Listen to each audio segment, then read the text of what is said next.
Well, perhaps for a conversation, we could compare with one another this word called failure. We might consider that failure is perhaps the most important asset that we have to use, given failure is the ability to see our own or our cities or our states or our countries or our entire planet's mistake. And when the mistake is observed, then a new action can take place. Possibly, if the new action doesn't take place from the same problem, the problem that caused the thing that caused the problem obviously cannot solve it at all. It takes a new whatever to solve the problem that the old whatever manifested. So from there, perhaps we could even though it's true in our own life, we need to see our own flaw. Although, for the most part, people are perfectly willing to see the other person's flaw. Whether they say you can see the splinter in the other person's eye, but you can't see the log in your own eye. We can all see the other person's flaw, and we can all figure out and tell them how to fix themselves. However, to look at ourselves in the mirror, see our own flaw, and fix ourselves, that's an entirely different. That takes humility. That takes the lack of an ego. It means to say that we can be able to see each other and ourselves as we are. But for now, we'll leave that, even though that is the directive needed to see our collective failure. So the most important thing we can see in our collective activity or collective improvement, or where we've gotten to so far in all these millions of years on planet Earth, is to see the failure of it. We have a world now, have had a world, that goes, obviously, as I've said many times, from war to war to war, and gets ready for war in between. Here in America, I assume in other countries it's something the same, perhaps not all of them. Almost 40,000 people die from gun violence, from gun usage, by guns. Guns kill almost 40,000 people. I know a bunch of people are going to jump up in the air and say, no, the gun can't kill anybody, it's the person. So I admit it's the person. However, it's hard for a Second Amendment nutcase to get angry, walk into a school, kill the teacher and 24 students with a knife in 10 minutes or 5 minutes. So the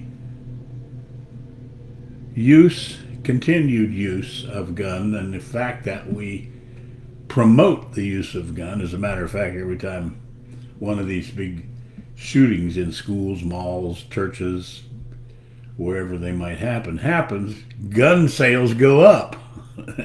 The cowards say, I've got to have a gun to protect myself from those other cowards who have guns.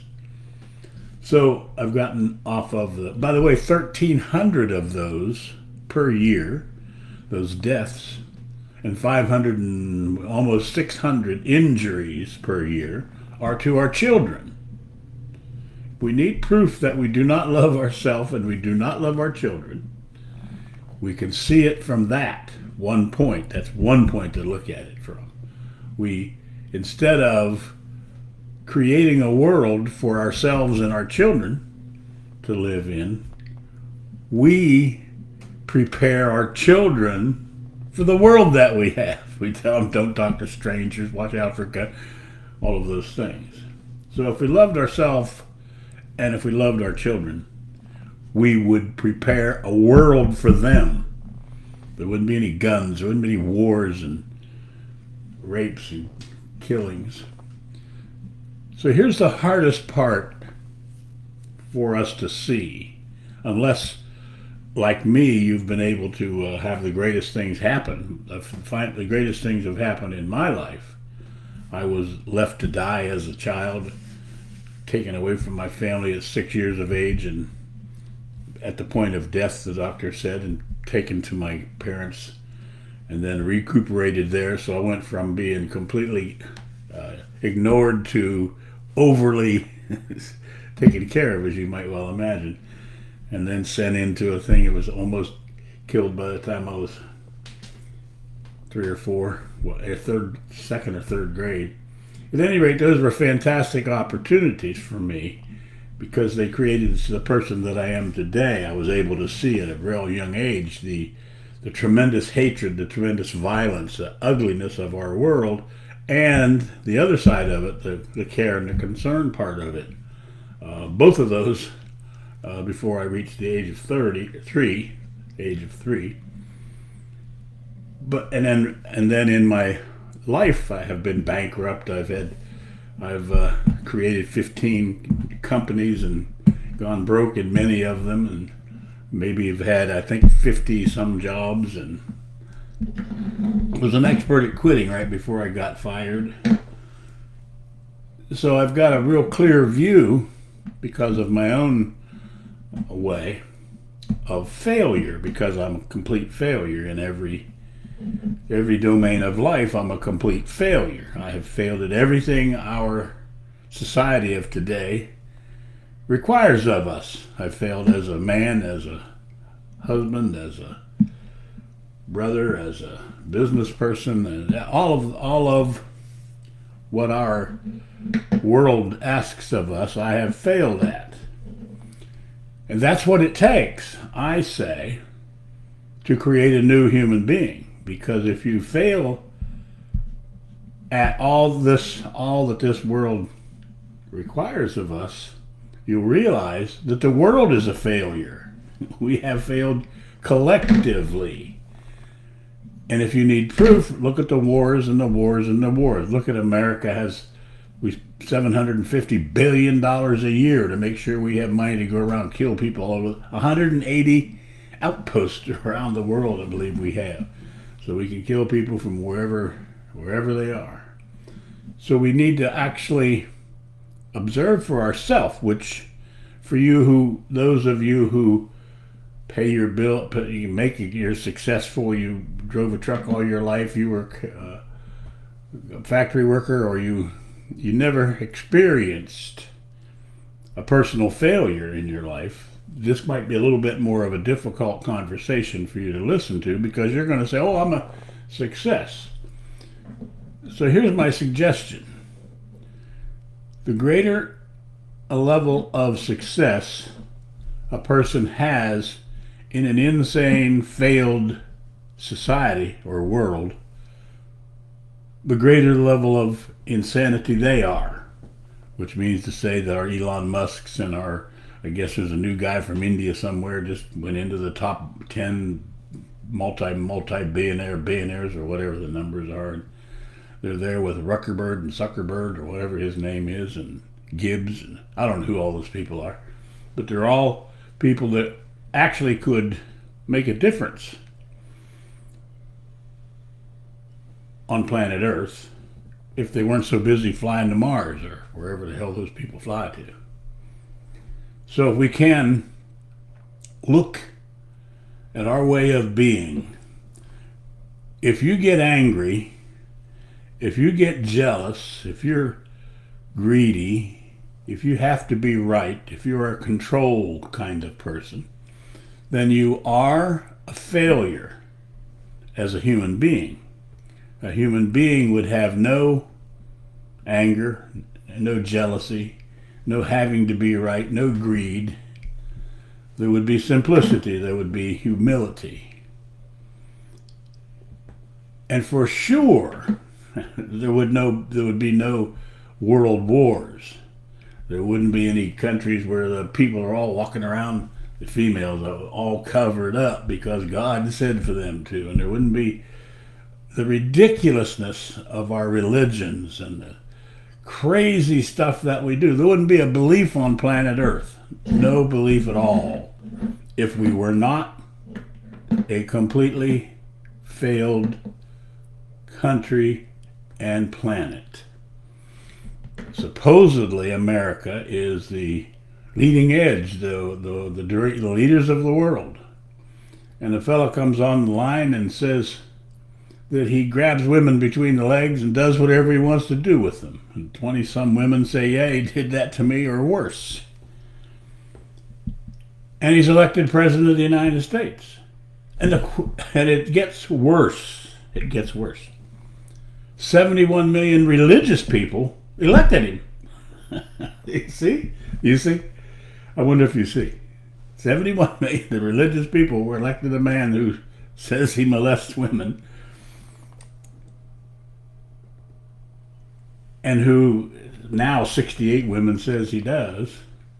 And he gets elected to the presidency. And he might be, now look, I'm just telling you the truth, he might be reelected. He's starting to scream already about how wonderful he added $7.5 trillion to the national debt, and he's yelling about he was the best president ever. Of course, he's the best. He knows more than all the doctors in the world, all the lawyers in the world, all the generals in the world, and all the people in the world. As a matter of fact, in his last, they say at his last rally, they were yelling, Jesus Christ, Donald Trump, the new Jesus Christ that God sent to save us. He needs to be elected to president. So there we are. There we are. For you that are in his corner, for you that are in the Trump cult and you're hearing this, you're madder can be at me. You know, this guy's lying. He's for you that, at any rate, here's my suggestion. As a collective movement, as a collective group on planet Earth, we are a failure. The reason that is so important is because from our failure, we can create new. But if we keep in our failure and invent new fixes for our failure, we only deepen our failure, you see? That which caused the problem cannot solve the problem. A new thing needs to be created in order to solve the problem of the old one. Now, for thousands of years, we have been solving our old problem with the very thing, thought, that caused the problem. So thought caused the problem. And now thought is coming up with all of these solutions. And of course, all of them are a solution for one little part and one little part and one little part. When the solution is actually our entire way of being is a failure, and we are failures. A beacon of good news, ain't I? Actually, yes. To find out the flaw that's holding you back is fantastic. Perfect news. So do with it as you must. I'm going to keep, this is the second rendition, is that the correct word? Rendition of Self-Transformation, which is the birth of a new human being by virtue of the death of the old human being, the failure. Death and failure in this particular instance are the same thing. It doesn't mean, as in the coffin death, it means death of our way of being. It means the death of our ego. There's a little tiny space between our ego and our complete and total death. That's the space I'm talking about. So you guys have a perfect evening and a perfect experience of observing your own failure. A new you can be created simply by the discovery of your failure. Thank you if you made it this far. Hello, Terry. I just saw you come up there. Thanks for stopping by. See you guys.